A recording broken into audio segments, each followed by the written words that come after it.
Hello students, हम कर रहे थे forms of the government. Last session में हमने किया यूनिटरी गवर्नमेंट एंड अब हम करेंगे फेडरल गवर्नमेंट। फेडरल गवर्नमेंट का मीनिंग क्या है?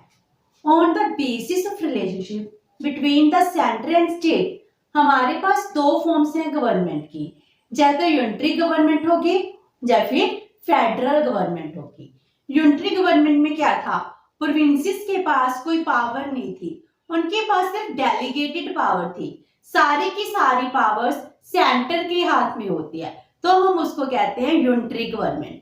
लेकिन फेडरल गवर्नमेंट का मीनिंग क्या है कि जो पावर्स है वो डिवाइड की गई हैं, किसमें?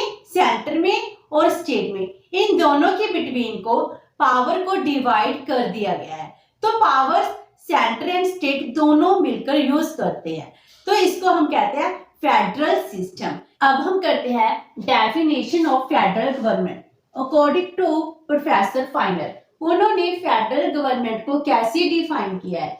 He said, a federal state, it is a one in which part of authority and power, वो क्या कह रहे हैं? एक फेडरल स्टेट जिसमें कुछ पार्ट किसका?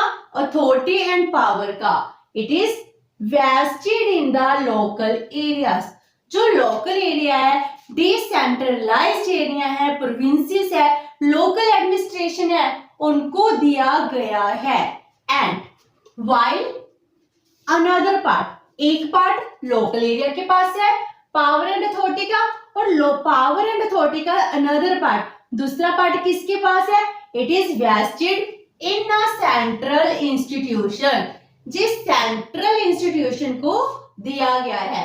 Means power and authority divide कर दी गई है लोकल एरिया में एंड द सेंट्रल इंस्टीट्यूशन में। इन दोनों में पावर एंड अथॉरिटी को डिवाइड कर दिया गया है, और ये पावर एंड अथॉरिटी डिवाइड की गई है डेलिबरेटली, खुशी से, अपनी मर्जी से लोकल एरिया ने अपना एडमिनिस्ट्रेशन रन करने के लिए सेंटर को पावर दी है।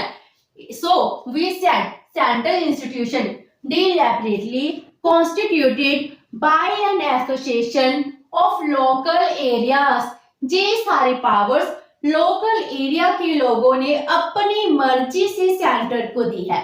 हम जब कहते हैं अगर हम स्टेट हैं, हमारे पास पावर्स हैं, लेकिन हम इतने भी स्ट्रॉन्ग नहीं है कि एक्सटर्नल इवेजन से अपने आप को प्रोटेक्ट कर सकते हैं, तो हम सबने मिलकर फेडरल सेटअप बना लिया। फेडरल गवर्नमेंट में हमने अपना एडमिनिस्ट्रेशन रन करने के लिए, इंटरनल मैटर रन करने के लिए सारी पावर अपने पास रख ली, एंड एक्सटर्नल मैटर के लिए हमने एक फेडरल स्ट्रक्चर तैयार कर लिया, जिसमें सेंटर को नेशनल लेवल की फॉरेन अग्रेशन की, फॉरेन पॉलिसीज की पावर डिस्ट्रीब्यूट कर दी। तो इस तरह फेडरल स्ट्रक्चर तैयार हो गया, जिसमें हमने local area and central institution दोनों में पावर को डिवाइड कर दिया।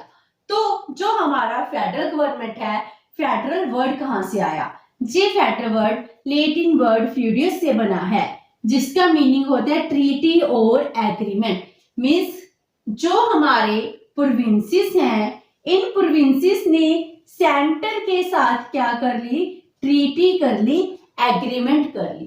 क्या एग्रीमेंट हुआ है? उनका एग्रीमेंट हुआ है कि जो प्रोविंसेस हैं वो अपना इंटरनल एडमिनिस्ट्रेशन खुद रन करेंगे, एंड सेंटर क्या करेगा? उनके एक्सटर्नल मैटर में उनको असिस्ट करेगा।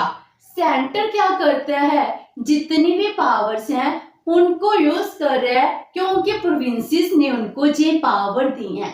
सेंटर को पावर दी गई है कि वो फॉरेन अग्रेशन से, फॉरेन इन्वेजन से हमको प्रोटेक्ट करे। अगर हम चार डिफरेंट स्टेट्स हैं, हम आपस में लड़ाई झगड़ा ना कर आपस में मिलकर कोऑपरेशन के साथ रहें, एंड बाहर से अगर कोई कंट्री हम पर अटैक करती है, हम प्रोटेक्ट कर सके। अगर हम अपने आप को अकेले प्रोटेक्ट नहीं कर पा रहे हैं, तो हमने मिलकर, आपस में मिलकर क्या कर लिया? हमने एक सेंट्रल गवर्नमेंट बना ली, जिसको हमने फेडरल स्ट्रक्चर का नाम दे दिया। ये फेडरल स्ट्रक्चर बहुत से कंट्रीज में प्रिवेल करती है, जैसे इंडिया, यूएसए, जर्मनी, कनाडा। जो बड़ी बड़ी कंट्रीज है, ऑस्ट्रेलिया, स्विट्जरलैंड, इन सब कंट्रीज में क्या है, फेडरल स्ट्रक्चर है, फेडरल गवर्नमेंट है। तो फेडरल गवर्नमेंट होती क्या है, हमने मीनिंग किया। अब हम करते हैं इसके फीचर्स। इसके फीचर्स से फेडरल गवर्नमेंट का मीनिंग और भी ज्यादा क्लियर हो जाएगा। First one is written constitution. जो फेडरल गवर्नमेंट है इसका कॉन्स्टिट्यूशन क्या होता है, रिटन होता है। बहुत जरूरी है फेडरल गवर्नमेंट में हमारा कॉन्स्टिट्यूशन रिटन हो, क्योंकि जहां पर पॉसिबिलिटी रहती है डिस्प्यूट की between the two governments. Two governments कौन सी होगी, सेंटर की एंड द प्रोविंसेस की। इन दोनों की गवर्नमेंट में डिस्प्यूट होने की पॉसिबिलिटी है, इसीलिए इन डिस्प्यूट को खत्म करने के लिए हमारा कॉन्स्टिट्यूशन ही सबसे प्राइम होता है। और कॉन्स्टिट्यूशन अगर रिटन होगा तो डिस्प्यूट भी खत्म हो सकता है। तो फेडरल स्ट्रक्चर में क्या होता है, कॉन्स्टिट्यूशन सबसे प्राइम होता है एंड इट इज रिटन, जी रिटन होता है। Number 2, rigid constitution. जो कॉन्स्टिट्यूशन है, ये कॉन्स्टिट्यूशन रिटन के साथ साथ रिजिड भी होता है, बहुत ज्यादा फ्लेक्सिबल नहीं है। जैसे हमने यूनिटरी गवर्नमेंट में किया था, यूनिटरी गवर्नमेंट में किया था कि सेंटर जब चाहे कॉन्स्टिट्यूशन को अमेंड कर सकती है, लेकिन फेडरल स्ट्रक्चर में जब चाहे तब कॉन्स्टिट्यूशन अमेंड नहीं हो सकता। अगर कॉन्स्टिट्यूशन में अमेंड करनी है तो सेंटर एंड स्टेट दोनों की ही सहमति चाहिए, दोनों एग्री होने चाहिए, तब जाकर अमेंडमेंट होगी। So it is amended both by the centre and provinces with special majority. अगर उनकी स्पेशल मेजॉरिटी मिलेगी तब जाकर कॉन्स्टिट्यूशन में अमेंडमेंट होती है। So it is the rigid constitution. Constitution की प्रोविजन को चेंज करना एक सेंटर के हाथ में नहीं है, इसके लिए उनको स्टेट की हेल्प भी चाहिए। Number 3, supremacy of the constitution. जो हमारा कॉन्स्टिट्यूशन है जिस सुप्रीम होता है, क्योंकि कॉन्स्टिट्यूशन के अकॉर्डिंग ही दोनों कंट्रीज हैं, सेंटर है, स्टेट है, वो वर्क करता है। इसीलिए अगर आपस में डिस्प्यूट होगा तो हम किसकी बात मानेंगे, कॉन्स्टिट्यूशन की बात मानेंगे। तो सुपरमेसी किसकी होगी, कॉन्स्टिट्यूशन की होगी।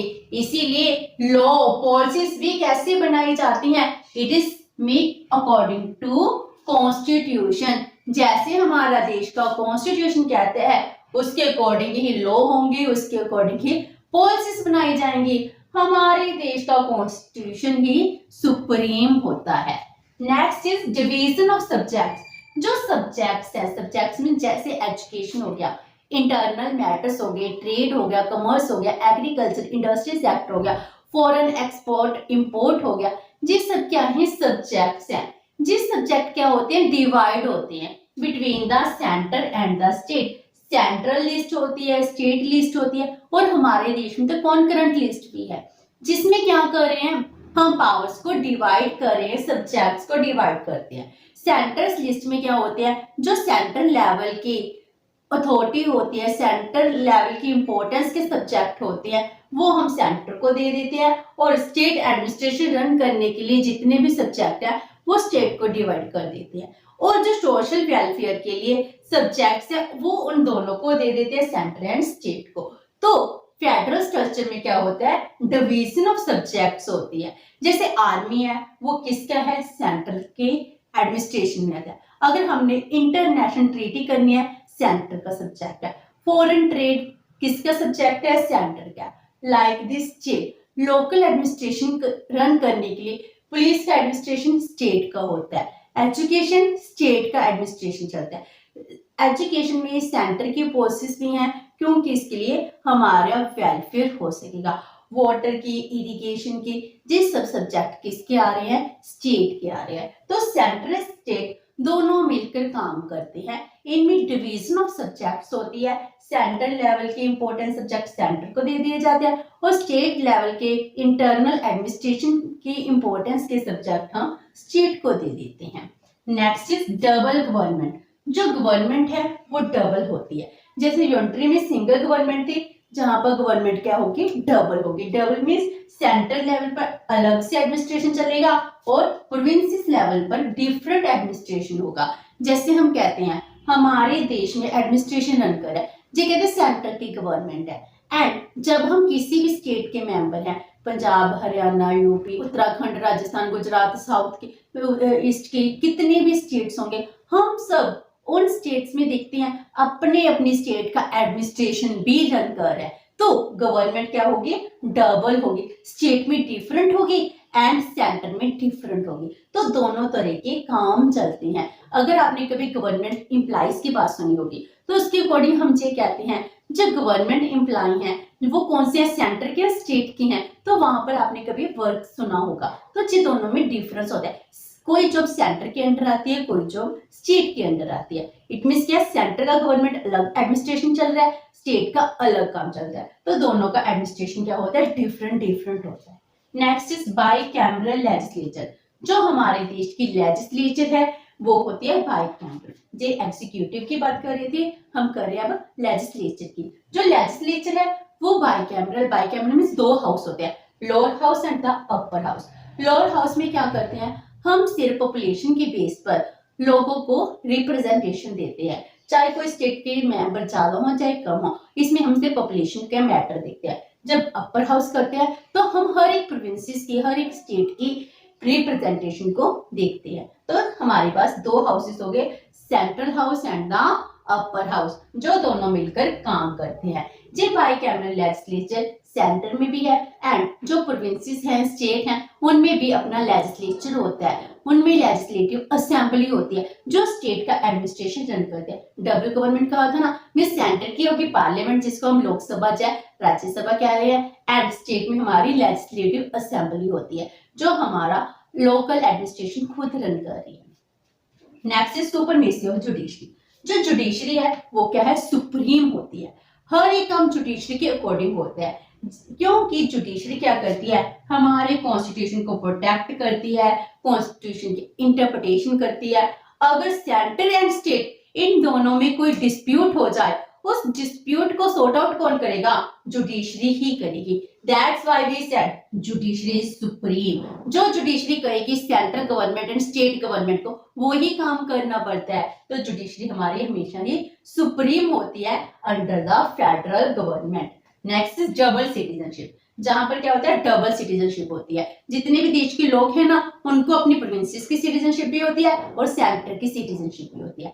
लेकिन इंडिया में क्या सिंगल सिटीजनशिप का प्रावधान है, लेकिन most of the federal states में क्या होता है, डबल सिटीजनशिप का ही प्रावधान होता है। जो लोग हैं उनको डबल सिटीजनशिप मिली होती है। And last one is double constitution.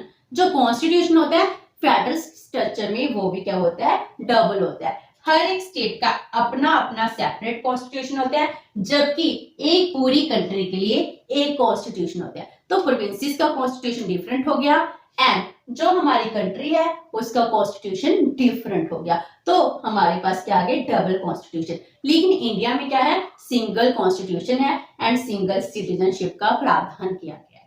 तो ये थे features of the federal government, जिससे हमें फेडरल सिस्टम का मीनिंग और भी क्लियर हो जाता है। होप सो कि आपको फेडरल गवर्नमेंट का मीनिंग एंड फीचर्स समझ आ गए होंगे। अगर आपकी कोई क्वेरी है तो post it in the comment box and video अच्छी लगी तो please like and share video. Thank you so much and have a nice day.